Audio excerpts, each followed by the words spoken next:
Assalamualaikum, my name is Fatin Mardian binti Roslan, metric number 287083. In this video, I will briefly explain about the background of the Rwandan genocide, the introduction, the objective, and the theoretical framework. The Rwandan genocide refers to the ethnic cleansing of the Tutsi, which was perpetrated by the Hutu extremists. In a span of 100 days, at least 800,000 people were killed in the most rapid genocide ever recorded.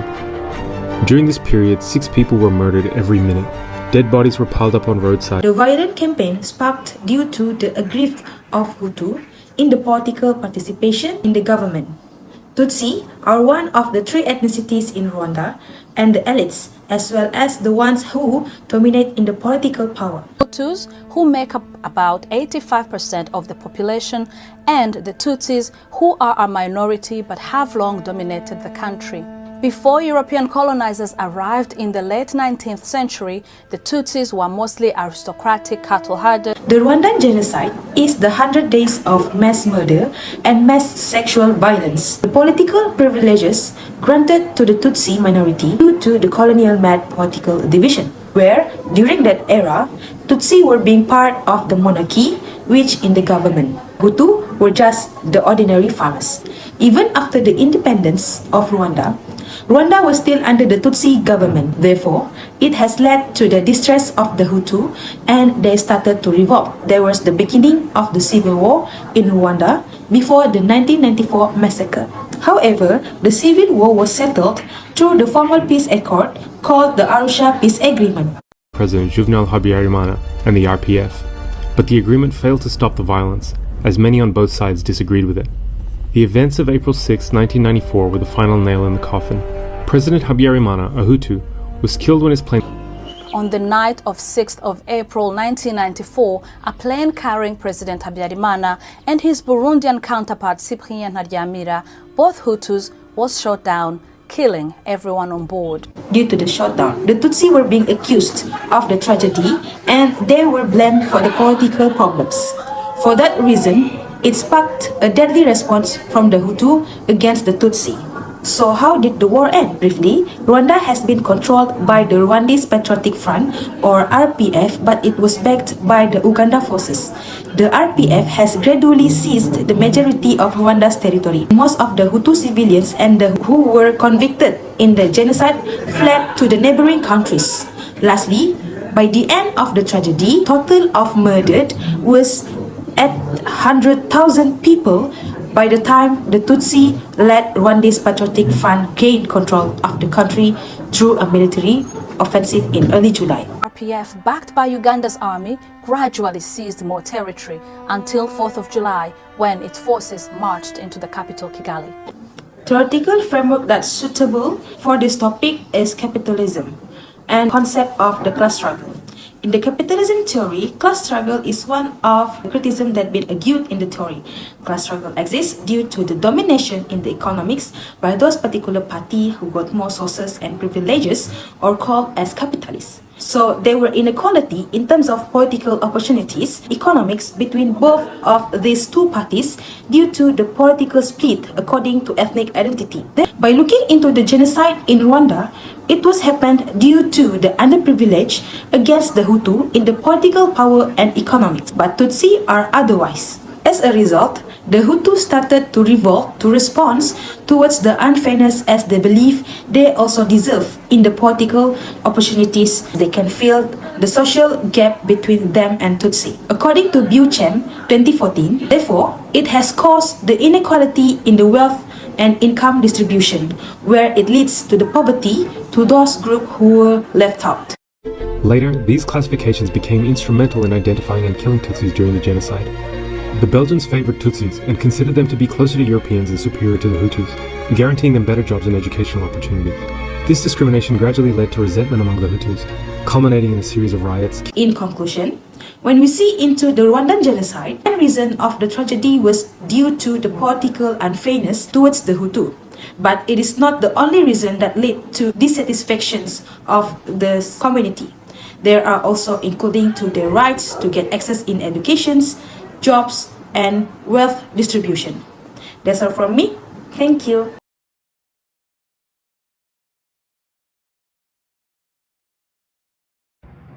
Assalamualaikum, my name is Tuan Haziq. So the main event is triggered by the assassination of Rwandan and Burundian president in April 1994. Hutu extremists including media RTLM incited violence against Tutsis, and there are over 800,000 Tutsis and moderate Hutus were killed in 100 days. Brutally included machete, mass killing and widespread sexual violence. Primary target were Tutsis. Some thought Hutus and Twa also died, but the main actors is Hutu extremists, government and media RTLM. The genocide blur lines, some victims become perpetrators and bystanders existed. Analysis of Rwandan genocide. The Rwandan genocide in 1994 was one of the most severe ethnic genocide in the African history, in which conservative estimation says that 800,000 people, mostly Tutsis, were brutally killed. In this passage, seek to briefly, significantly fact occurrence and people who contribute to this catastrophe. Some of the basic causes of the Rwandan genocide include the following effect of the colonial policies exercised by the Belgian government that distinguish between the minority Tutsis and majority Hutus. Despite these promising changes, there was the 1959 Hutu peasant revolt that saw the change of power but also result to ethnical tension. The crisis of 1990, called the Rwandan Civil War, only worsened the division of the population into this category. There are many causes of the genocide, but one of them is the assassination of the Rwandan president in 1994, forced by the heinous broadcast from the radio television RTLM. Hutu extremists conducted genocide against the Tutsis and moderate Hutus. The Hutu-dominant government of Rwanda did not thwart the genocide and could have been an active player in the process. The response of the international community to the genocidal action in Rwanda was considerate. The UNAMAR force was brought in and inadequately prepared with too few troops and resources to do the job done. And the mandate which is given was not very effective in allowing intervention to occur. A lot of countries were skeptic about adopting more forces measures, thus allowing the massacre to persist for several months.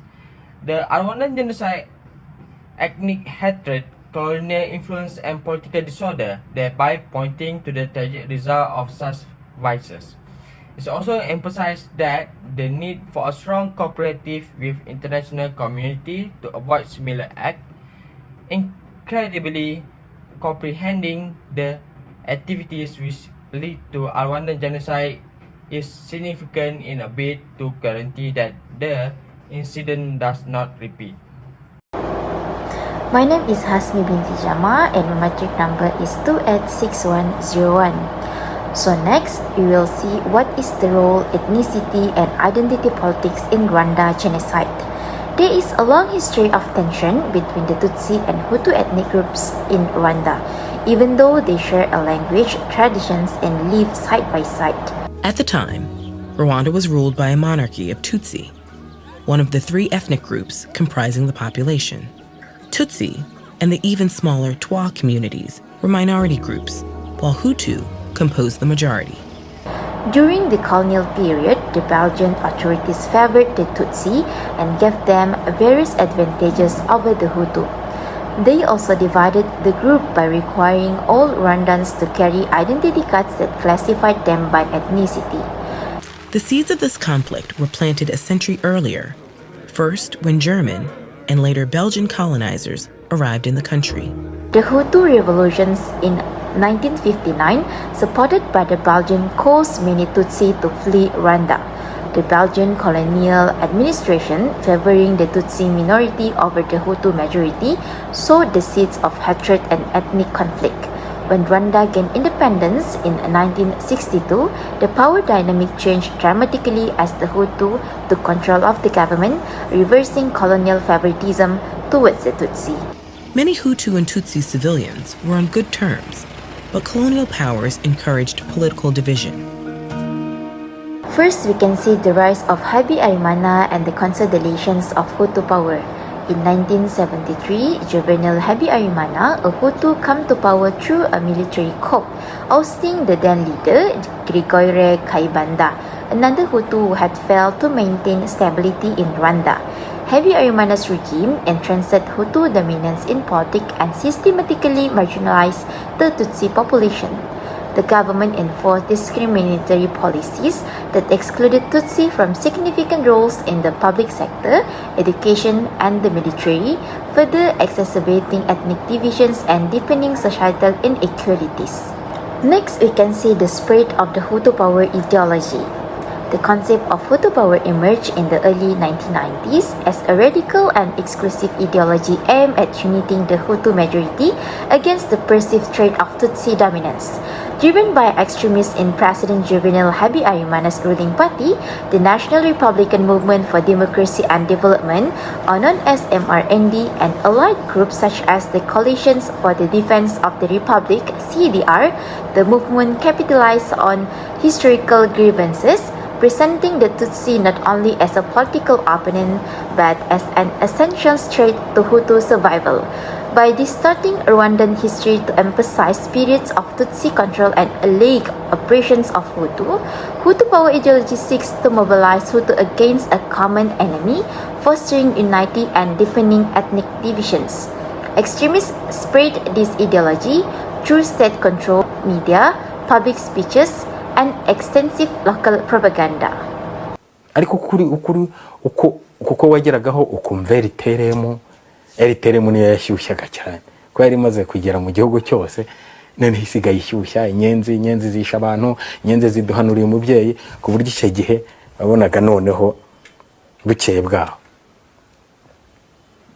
ikintu bahise bakora nuko batanze itangazo ngo ntihagire umuntu n'umwe.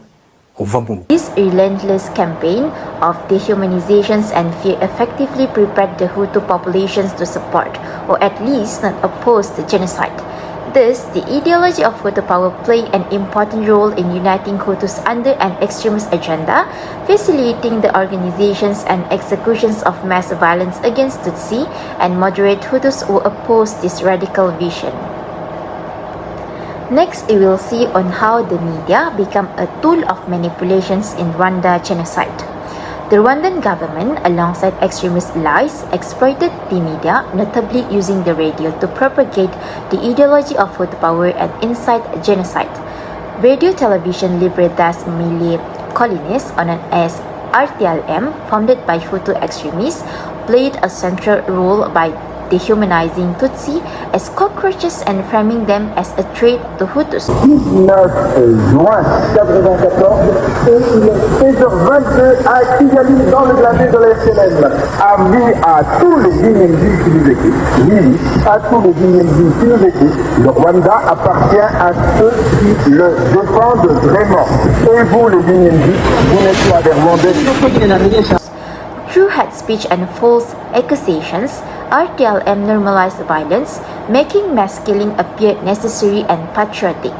Its strategic use of humor, music, and local language ensure broad disseminations of propaganda, fueling widespread participations in genocide.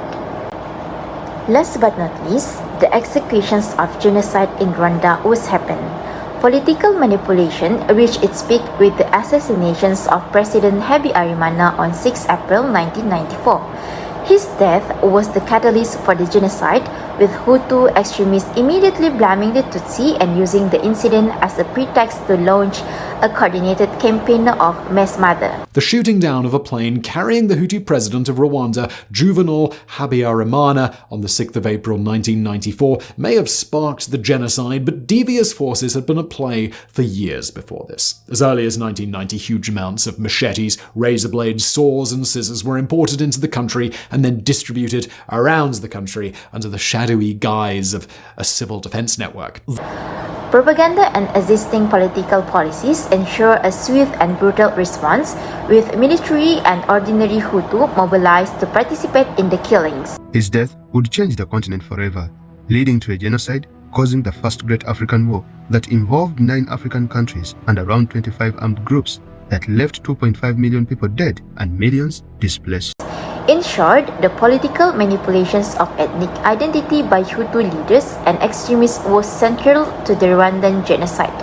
By cultivating a narrative of fear and hatred, they were able to consolidate power, unite the Hutu populations under a common cause, and ultimately instigate one of the worst genocides in modern history. Of the Rwandan genocide are complex and deeply rooted in historical, political, and social factors. It is crucial to recognize that Rwanda has since made significant strides towards healing and reconciliation in the years since the genocide. Ultimately, the Rwandan genocide serves as a stark reminder of the dangers of hatred, prejudice, and division. Assalamualaikum, my name is Nurain Farhana and my matrix number card is 286453. Today I'm going to present about conflict resolution regarding Rwanda genocide in 1994. So the relationship between Hutu and Tutsi has always been complex and difficult because of the past and experience that both parties have suffered. The Hutu majority took power. Tutsis were hunted, expelled, and massacred. In order to resolve the ongoing conflict in Rwanda, several resolutions have been established, such as the Operation Turquoise, the establishment of International Criminal of Rwanda, and the Gacaca System Justice. Next, I'm going to explain about ICTR, also known as the International Criminal Tribunal for Rwanda. So, the International Criminal Tribunal for Rwanda was established on 8 November 1994 by United Nations Security of Council. So, the primary purpose of ICTR was to take action against those who are responsible for committing genocide in Rwanda between 1 January and 31 December 1994. So the ICTR was set up in response to the horrific events of the Rwanda genocide that happened in 1994, where almost 500,000 people were killed. Known as the ICTR, sat in neighbouring Tanzania. It sentenced 60 high-level genocide suspects since '94, and now it's closing.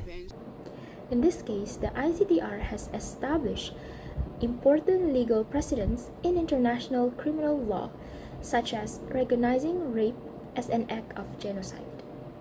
So the ICTR also acts as a platform for documenting historical truth of the Rwanda genocide.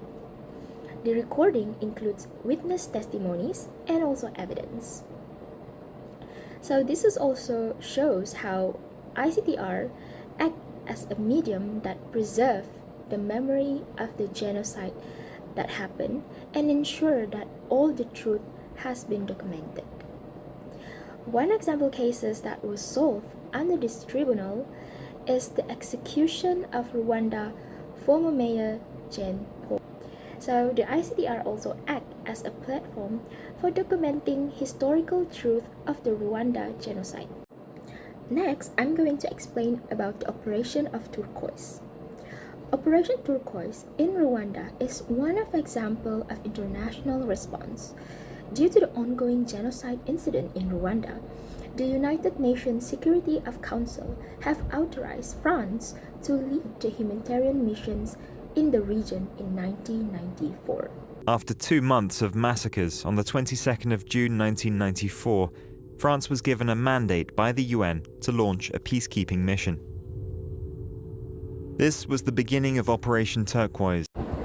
The Gacaca system in Rwanda accelerated the trial process and provided more efficient mechanism in resolving a large number of cases that happened because of the backlog. By involving community members as judges, Gacaca court was able to handle a significant number of cases in short period. Other than that, The Gacaca court also provided a platform for the perpetrators to confess their crimes in the genocide. The confession helped to establish a historical record of the genocide and provide a sense of closure for the survivors. Despite the attempt, each of the resolutions also faced some challenges and criticism. For example, the ICTR faced difficulties in conducting lengthy trial, which resulted in delays in delivering justice. This prolonged trial process not only hindered the timely resolution of cases, but also contributed to escalating costs for the tribunal. The Rwandan government also criticised it for being slow and expensive, and 8 of the people it indicted are still on the run. Other than that, the ICTR also faced criticism because of its selective prosecution nature, where the mandate was primarily focused on prosecuting those who are high-ranking officials and leaders only. This has raised concern about the potential exclusion of lower-level perpetrators. Assalamualaikum and a very good day. Hi, I'm Wainer Aishahira with the number matric of 284813. We'll be presenting on the regional and global impact of Rwandan genocides. Firstly, the regional impact on refugee crisis and mass displacements. During the Rwandan genocide, over 2 million Rwandans fled to nearby countries, causing a huge refugee crisis by August 1994. The UNHCR reported that about 1.2 million went to Zaire, now known as the Democratic Republic of Congo. Meanwhile, 580,000 refugees to Tanzania, 270,000 to Burundi, and 10,000 to Uganda. This large movement of people included both victims and perpetrators, creating a major security and humanitarian problem for these countries. For nearly a year, investigators from the UN High Commission on Human Rights have been counting the bones, measuring the graves, interrogating the survivors. Ultimately, what we want to do is document the genocide completely. We're talking about what could easily be 1 million people, and we're talking about 4 months.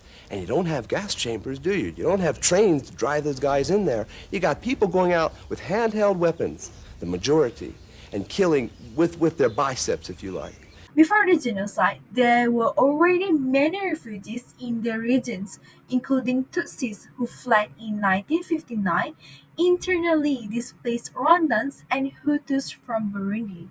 Moving to the second point on regional regional impact is on spread of conflicts and instability in the Great Lakes regions, where the Rwandan genocides led to an influx of over refugees into neighboring countries, especially the Democratic Republic of the Congo, including genocidal forces that destabilized the regions. These armed groups used refugee camps as bases for attacks, prompting Rwanda to support local Congolese rebels, contributing to the First Congo War and eventually to the Second Congo War. The results of the conflicts involved multiple African nations and caused immense disruptions and loss of life, with the IRC estimating over 5 million of deaths. This regional instability affected nearby countries and had a long-lasting impacts on the Great Lakes regions. The conflict left a deep impact on the social, economic, and political landscape, extending ongoing instability in the Democratic Republic of Congo. After the Rwandan genocide ended in 1994, Rwanda and Ugandan armed forces invaded the eastern DRC in 1996 in an effort to root out the remaining perpetrators of the genocide. Moving to the third point is on the political repercussions and regime changes. The Rwandan genocide led to major political changes in the nearby countries, where in the Democratic Republic of the Congo, many refugees, including armed groups, caused a lot of instability. This unrest led to the First Congo War back in 1996 till 1997, which resulted in the overthrow of dictator Mobutu Sese Seko and the rise of Laurent Desire Kabila. Experts like Gerard Prunier have shown that the genocide and the refugee crisis were key factors in these political changes. Moving to the global impact of the Rwandan genocide is international response and intervention, where the Rwandan genocide exposed significant flaws in global humanitarian intervention and peacekeeping. The international community's failures to prevent the genocide led to an intense criticism and reassessment of global policies. During the genocide, troops from France and Zaire supported the Rwandan government, but despite their efforts, the international response was largely ineffective. Belgium's quick withdrawal of its forces after only protecting their citizens further highlighted the international community's failure to stop the mass killings, leading to a post-genocide shift in international standards to support more intervention even at expense of state sovereignty.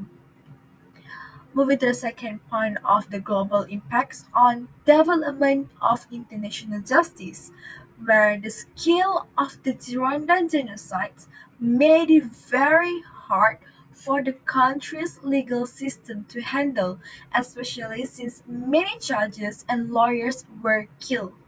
To address this, the United Nations set up the International Criminal Tribunal for Rwanda (ICTR) back in 1994 to prosecute those responsible for the genocide. The ICTR successfully convicted several nationalism role in the Rwandan genocide, reveals how extreme nationalism, ideologies, and colonial harmony and peace. The genocide was driven by an extremist nationalist campaign, showing the danger of political manipulation of ethnic identities. It also highlights the international community's failures to recognize and act on early warning signs, stressing the need for better global prevention mechanisms. In the long run, the research underscores the importance of promoting inclusive national identities and inter-ethnic solidarity to prevent such cruelty in the future. The Rwandan genocide saw catastrophic failings on all sides that spread well outside of the country. The United Nations proved to be little more than a glorified name, and their presence in the country, along with their utter failings to protect the Tutsis, came under extreme scrutiny after the event.